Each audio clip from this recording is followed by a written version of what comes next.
Welcome to Under Review, your insight into alternative culture. Tonight we're at the heart of the avant-garde scene in Wales. At Tactile Bosch, things get a little different after the sun goes down.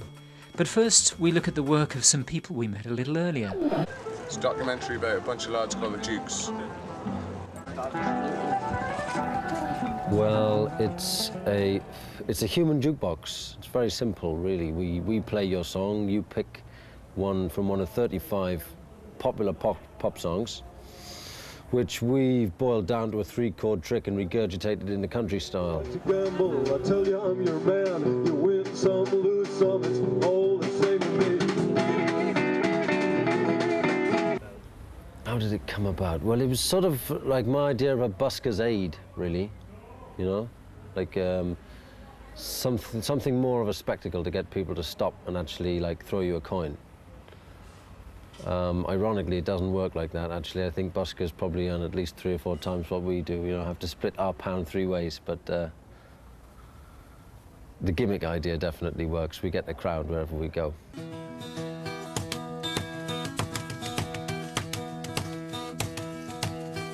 All right. Well, I made it through the wilderness. There's 35 songs to choose from. You key in your favorite song into the keypad, which is, incidentally, it's a bastardized typewriter, and little flags come up inside and tell us which number you've picked, so we can perform it for you. Touch for the very first time, like a virgin. Oh, when your heart beats next to mine, I'm gonna give you all my love. Yeah, old boy band, I suppose you'd call us.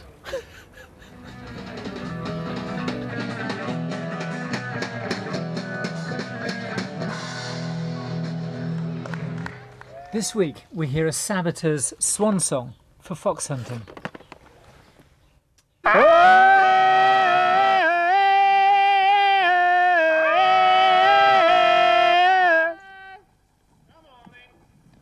See, one of the reasons you haven't got your hounds back for such a long time is because I'm doing what I'm doing. Noise. Yeah. You think it's drowning the noise? Yeah, it is. You're drowning the noise, yeah.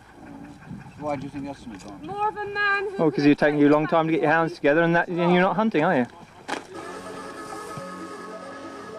While Duncan Disorderly, our MC from Manchester, will take you deep underground to explore Britain's growing DIY festival scene. There's someone over there having a go at someone's head. Excuse me. What's happening here? What's going on there? Like, some people have got no clothes on. I've never been to London before. Are you having a good night then? Well, it's weird. Why is it weird? Well, like, someone over there with no clothes on. Oh, well, this is the healing space. This is where people are coming to, like, chill out and relax. And... What, are they all sick? No, they're not sick. They're just, like, chilling out. It's like, you know, getting their energy centred. I know what chilling out is. It's like in front of the like telly with a big spliff. Like, this is not chilling out.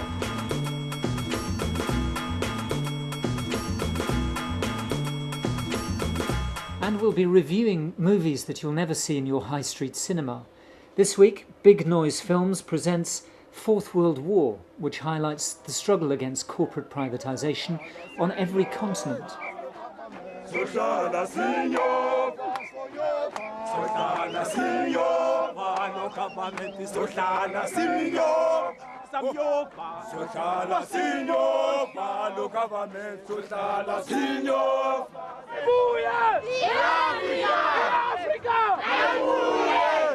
We want them terug, we want you terug. Come terug, Africa.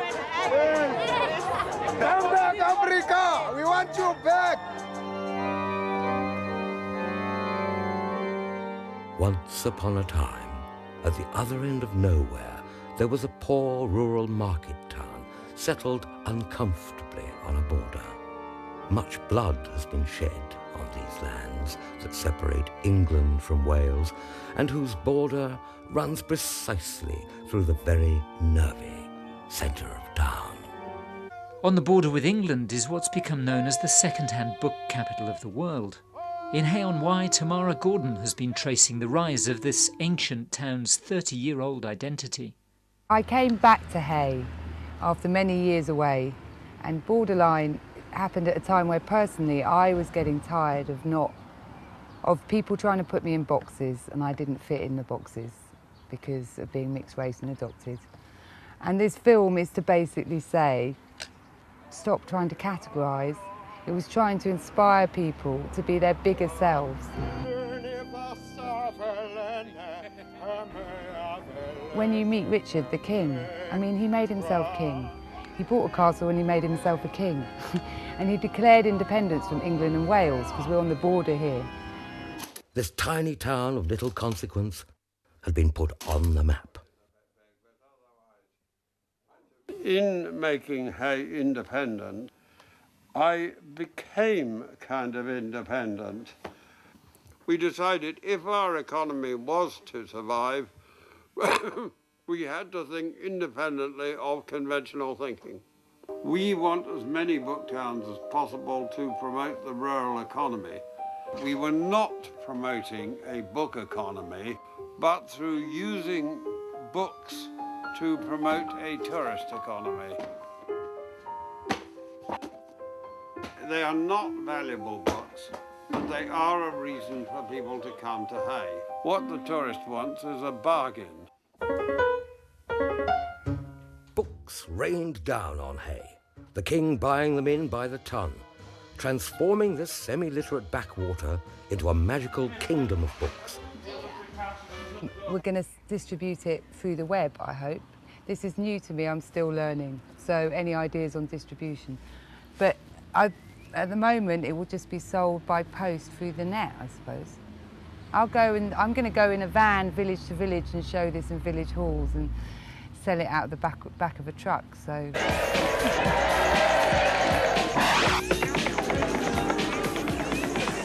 Now, if you're concerned about government plans to introduce ID cards, you could follow the example of this man from Oxford.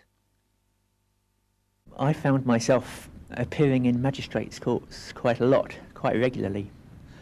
And I thought it would lighten proceedings quite a lot if I had a long and difficult name, which not only I could say in court, but they would be obliged to repeat back to me as well.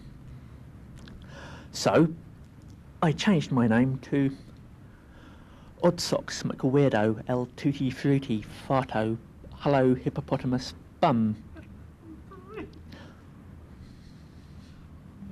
Now, 6 months later, I decided that maybe wasn't quite dignified enough, so I changed it again to Oddsocks McWeirdo El Tutti Fruity Mr. Farto Hello Hippopotamus Bum. I think we can all live in cooperation as free individuals without hurting our fellow sentient beings, but we'll have to work on it. The world is for sharing. And to this day, that is my full legal surname.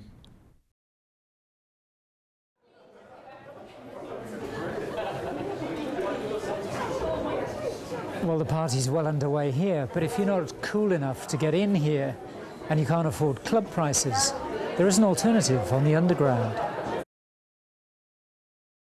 My name's Mike Cupcake and I'm here from the Eye Conscious Collective.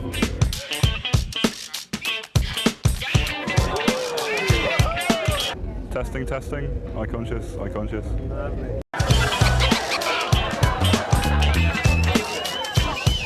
Space Hijackers are a group of architects, that's anarchist architects, which started up, I believe, in 96 or 97.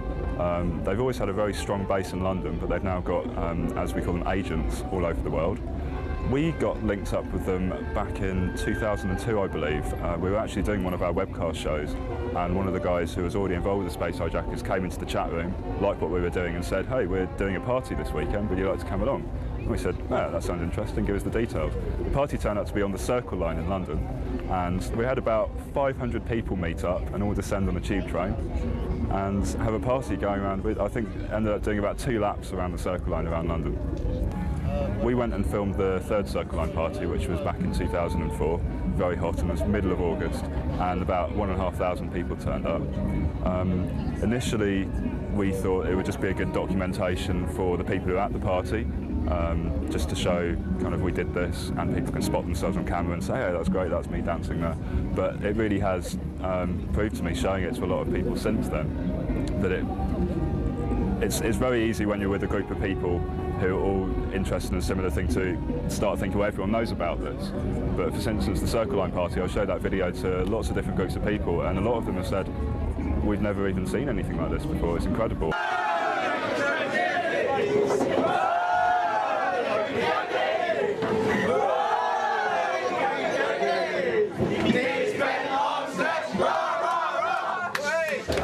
And if all this gets a little too much, we could all just go back to the peace and quiet of suburbia. Life in the suburbs has its good moments and others not so good.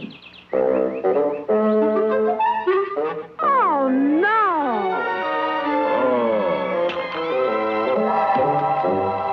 Discouraged? Disgruntled? Heck no. They're glad to be here. It takes a while for a young couple to realize all they're in for when they buy a house or when they have a baby.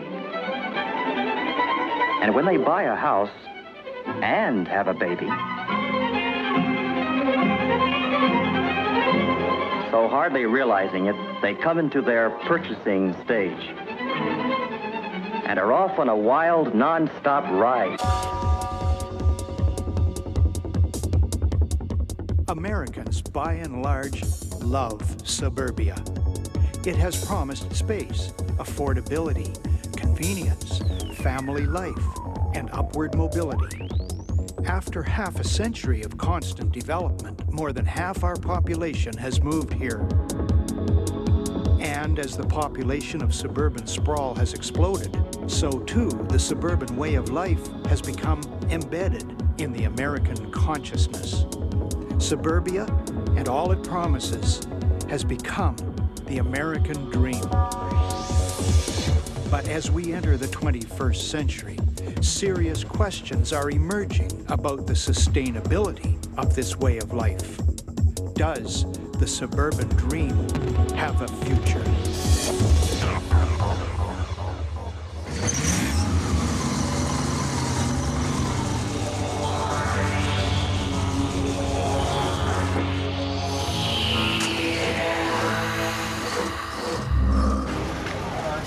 Hiya.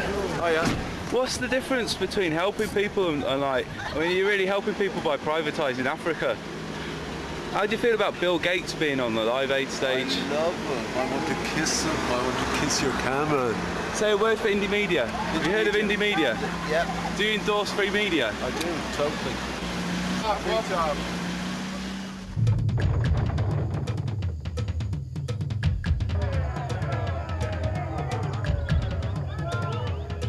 For more information, press here. And to tell us that more information, here's one of the co-directors of the festival, David Ambrose. David, tell us a little bit about the Storytelling Festival. Well, we've been going for 12 years. We set it up very much to celebrate the oral traditions of the world, so its most distinctive thing is that it's really international.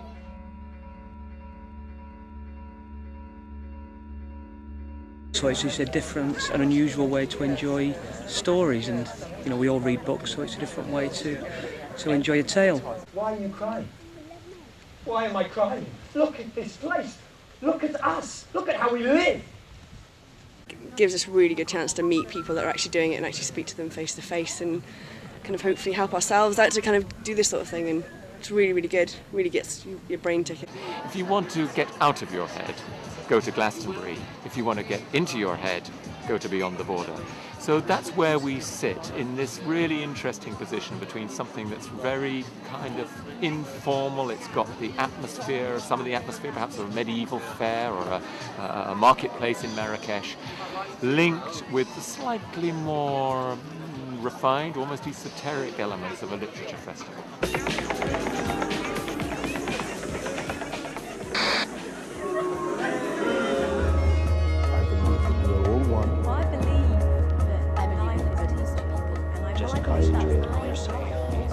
I believe that there is a God somehow. I believe in the spirit world. No pollution. Passion. I believe in you. I believe in truthfulness, happiness. I believe in love. I think any film about belief will have an element of counterculture in it, because the people who have strong beliefs tend to live at the edge of society. Hi guys. Hi. Tell us what you believe in. I believe in food and sleeping. I believe in world peace, which one day may happen. Truth, peace, love, the general. Anything else I should be believing in? Maybe that in the third world that people should be given more money to like buy their food and be paid more. More drugs, less bombs and bullets. Please, use everything sensibly. Too many people, stop having babies. End of story. We're kind of cruising around, kind of watching everyone else. That's like part of our enjoyment. So I guess we believe in laughing at other people's misfortune. Yeah. I'd like to believe that everything all works out in the end. It's a good belief. There you go. You got your soundbite. You've got your soundbite. If you relax, it will all work out in the end. You know, there's no need to worry about stuff. People find it quite hard to say what they believe in. And interestingly, when we went out and around Glastonbury Festival asking people what they believed in the sun, people would come up with long, complicated answers full of love and light and world change. And when it was muddy, it was wellies. And I believe in wellies. I believe in beer. I believe in, you know, just really short, quick, immediate things. And so it's obviously easier to believe in things when life's going well. Your belief system changes depending on what's going on around you. Beliefs are the stories we tell about what life is, to explain our experience. Beliefs are conceptual structures which we have inherited from our culture, our upbringing, which purport to bring meaning to this flow of experience we're having.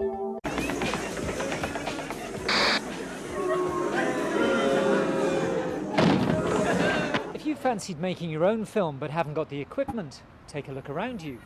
You could use some of the 1 million or so surveillance cameras that are covering Britain. Between locations, we caught up with Manu Lush to find out why she's been putting her face on CCTV. Started looking for locations. I just looked out for places which are already covered by CCTV, and then wrote a script which plays in these places in London, around London. And since then I'm just going around playing out the different sequences of the script and then trying to get hold of the footage.